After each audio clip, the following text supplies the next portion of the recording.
वळूयात पुढच्या आणखी एक महत्त्वाच्या बातमीकडे। राज्यातील स्थानिक स्वराज्य संस्थांच्या निवडणुकीत भाजपने पुन्हा एकदा जोरदार कामगिरी करत विजयावर शिक्कामोर्तब केले। राज्यातील नगर परिषदा आणि नगर पंचायतींसाठी झालेल्या निवडणुकांमध्ये सर्वाधिक जागांवर भाजपने कमळ फुलवले। महायुतीच्या विजयात भाजपचे सहकारी पक्ष असलेल्या शिवसेना एकनाथ शिंदे गट आणि राष्ट्रवादी अजित पवार गट यांचीही कामगिरी दमदार राहिली। महायुतीच्या विजयापुढे महाविकास आघाडीला विजयाचे अर्धशतकही गाठता आलं नाहीये। महायुतीने उधळलेल्या विजयाच्या गुलालात महाविकास आघाडीचे सर्व पक्ष अक्षरशः झोकाळले गेलेत। पाहुयात यावरच हा खास रिपोर्ट।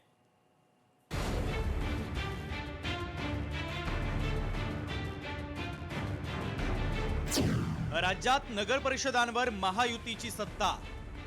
पुन्हा एकदा भाजपच ठरला क्रमांक 1 चा पक्ष। गावखेड्यांचा गाडा महायुतीच्याच हाती। अर्धशतकी आकडेवारीही विरोधकांना गाठता आली नाही। महापालिकेच्या सेमीफायनल निवडणुकीत महायुतीचा दणदणीत विजय। राज्यात महायुतीची सत्तेच्या वर्षपूर्तीनंतर झालेल्या नगर परिषद आणि नगर पंचायतींच्या निवडणुकीत महायुतीमधील तिन्ही पक्षांना आपली सत्ता अबाधित ठेवणं आवश्यक होतं। या निवडणुका मुख्यमंत्री देवेंद्र फडणवीस, उपमुख्यमंत्री एकनाथ शिंदे आणि अजित पवार यांच्यासाठी अत्यंत महत्त्वाच्या होत्या। त्यासाठी त्यांनी रणनीती देखील आखली। सुरुवातीला मतभेद असलेल्या महायुतीच्या नेत्यांनी वेळीच एकमेकांची मनधरणी केली आणि विरोधकांचं पानिपत करण्याचं ठरवलं। विधानसभेच्या निवडणुकीत महाविकास आघाडीनं ईव्हीएम मॅनेज केलं। त्या निवडणुकीत मतचोरी झाली, दुबार मतदारांचा वापर केला, निवडणुकीसाठी पैसे वाटले असे एक ना अनेक आरोप विरोधकांनी गेल्या वर्षभरात केले।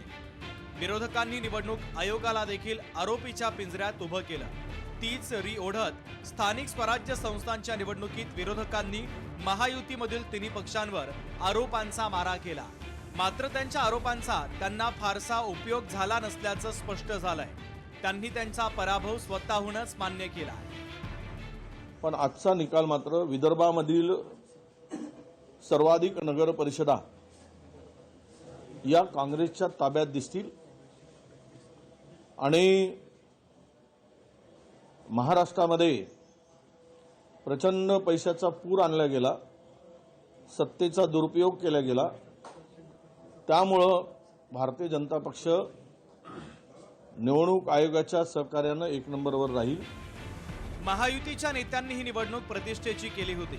तुलनेनं स्थानिक स्वराज्य संस्थांच्या निवडणुकीत विरोधकांनी सुरुवातीपासूनच सर्व अस्त्र खाली ठेवली असं चित्र पाहायला मिळालं। महायुतीच्या नेत्यांनी त्यांच्या प्रभाव क्षेत्रात निवडणूक प्रचाराचा झंझावात पार पाडला। काँग्रेस आणि शिवसेना ठाकरे पक्षाच्या प्रमुख नेत्यांनी या निवडणुका स्थानिक समीकरणावर जिंकल्या जातात असं सांगत प्रचाराकडे पाठ फिरवली होती। गाव पातळीवर अनेक ठिकाणी काँग्रेस आणि शिवसेनेचा दबदबा गेल्या काही वर्षात होता। मात्र यावेळी शिवसेना ठाकरे गटाचे पक्षप्रमुख उद्धव ठाकरे यांनी एकही जाहीर सभा घेतली नाही। यावरूनच विरोधक स्थानिक स्वराज्य संस्थांच्या निवडणुकीत किती गंभीर होते हे लक्षात येतं। त्यामुळेच महायुतीच्या विजयाची घोडदौड होणार हे मतदानाआधीच निश्चित मानलं जात होतं। 30 कोटी बजेट असलेल्या नगरपालिकेवर भाजपा आणि शिंदे 150 कोटी रुपये जिंकायला खर्च करतात। बजेट 30 कोटी आहे त्या नगरपालिकेचं आणि खर्च किती होतोय ते 100 कोटी 150 कोटी। नगरपालिका निवडणुकांमध्ये आतापर्यंत कोणी प्रचाराला चार्टर फ्लाईट आणि हेलिकॉप्टर वापरले नव्हते। आम्ही ती कार्यकर्त्यांवर सोडल्या निवडणुका, पण इथे स्पर्धा सत्ताधारी पक्षातच होती। राज्यातील जनतेला देण्यासारखं त्यांच्याकडे काहीच नाही असं उद्धव ठाकरे वारंवार म्हणत होते। म्हणून उबाठा गटाची लायकी जनतेनं ओळखत त्यांना काहीच दिलं नाही। उबाठा गट 2 आकडी मजल देखील मारू शकला नाही असा टोला रवींद्र चव्हाणांनी लगावलाय।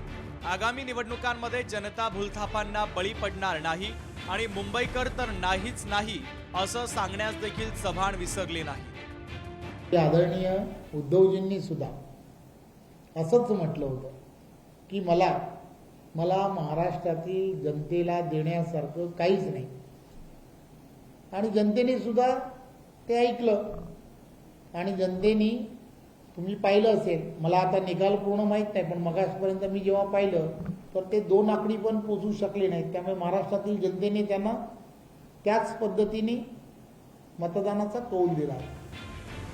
महायुतीवर सातत्यानं भ्रष्टाचाराचे आरोप करणाऱ्या उद्धव ठाकरे यांच्यावर आशिष शेलारांनी अत्यंत शिलक्या शब्दात टीका केली। उद्धव ठाकरे यांनी हिंदुत्व सोडून काँग्रेसच्या बुडत्या जहाजाचा आधार घेतला, त्यामुळे ते देखील बुडाले।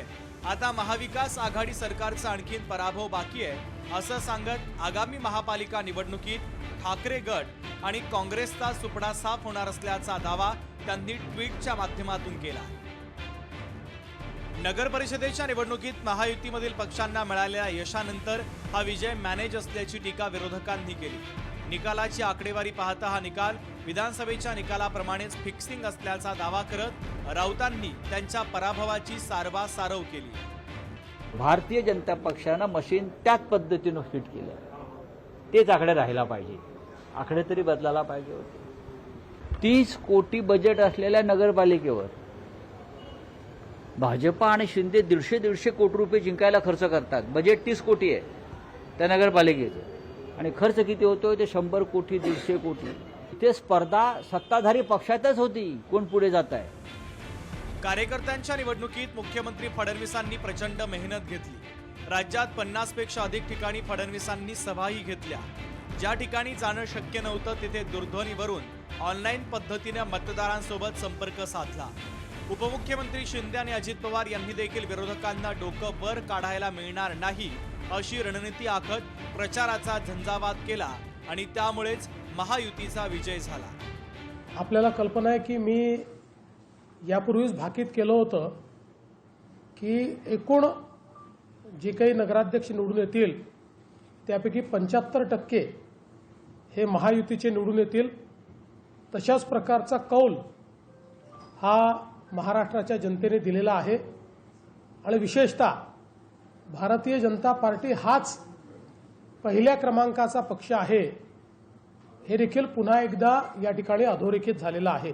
या निवडणुकीमध्ये जसं लोकसभेमध्ये महायुतीला प्रचंड यश मिळालं, विधानसभेत देखील लँडस्लाईड मॅन्डेट मिळालं, तसंच या नगर परिषदा, नगरपालिका आणि नगरपंचायतीमध्ये देखील अतिशय दैदिप्यमान असे यश नगरपालिका आणि नगरपंचायतीच्या निवडणुकांमध्ये स्थानिक स्वराज्य संस्थांमध्ये मिळालं। असंच यश येणाऱ्या पुढच्या महापालिका निवडणुकांमध्ये देखील महायुतीला मिळेल अशा प्रकारचे एक संकेत या निवडणुकीमध्ये मिळालेला आहे। नगर परिषद आणि नगरपंचायतींच्या निवडणुका या आगामी महापालिका निवडणुकींची सेमी फायनल होती। त्यात महायुतीनं विजयाचे चौकार आणि षटकार मारत सामना एकतर्फी जिंकला। या निकालामुळे महायुतीच्या नेत्यांचा आणि कार्यकर्त्यांचा विश्वास द्विगुणित झाला। याचा मोठा फायदा त्यांना महापालिका निवडणुकीच्या प्रचारात होणार आहे। पराभवानं खचलेल्या महाविकास आघाडीत सध्या स्वबळाची बिघाडी असल्यानं त्यांना विजयासाठी बरीच मेहनत करावी लागणार आहे। नगर परिषद आणि पंचायतींचे निकालाचे विश्लेषण पाहता पुढील महिन्यात होणाऱ्या महापालिकांच्या निवडणुकीत कोणावर संक्रांत येणार हे आता अधोरेखित झालेलं आहे। ब्युरो रिपोर्ट, लोकशाही मराठी, मुंबई। लोकशाही मराठी ऐका, पहा, जागरूक रहा।